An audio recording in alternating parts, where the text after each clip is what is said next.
1990 ప్రాంతంలో ఒక పల్లెలో రాజు అనే రైతు ఉండేవాడు. ఆ గ్రామంలో అతను సంపన్న కుటుంబానికి చెందినవాడు. ఎకరాల కొద్దీ పొలాలు, గోదాముల కొద్దీ ధాన్యం, పశువుల కొద్దీ ఆవులు అతనికుండేవి. కాని ఆ సంవత్సరం ఊరిలో తీవ్ర కరువు వచ్చింది. వానలు పడకపోవడంతో పొలాలు ఎండిపోయాయి. చిన్న రైతులు, కూలీలు అన్నం దొరకక ఇబ్బంది పడ్డారు. గ్రామస్తులందరూ ఆకలితో అలమటిస్తుంటే రాజు తన గోదాములోని బియ్యాన్ని చూసి ఆలోచించాడు, ఇది నేను ఒంటరిగా తింటే ఒక్క సంవత్సరం కూడా సరిపోదు. కాని నా ఊరు బతకాలంటే ఈ ధాన్యం అందరికీ ఉపయోగపడాలి. ఆలోచన వెంటనే కార్యరూపం దాల్చింది.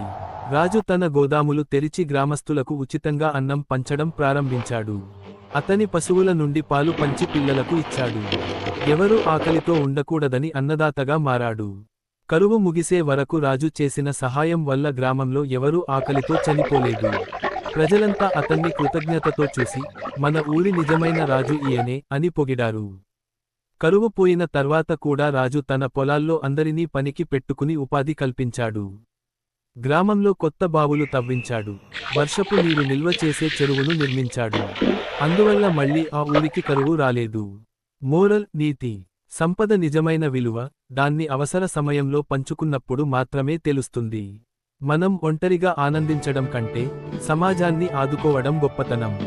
మీరు కరోనా సమయంలో ఎంతమందికి హెల్ప్ చేశారో కామెంట్ బాక్స్లో చెప్పండి.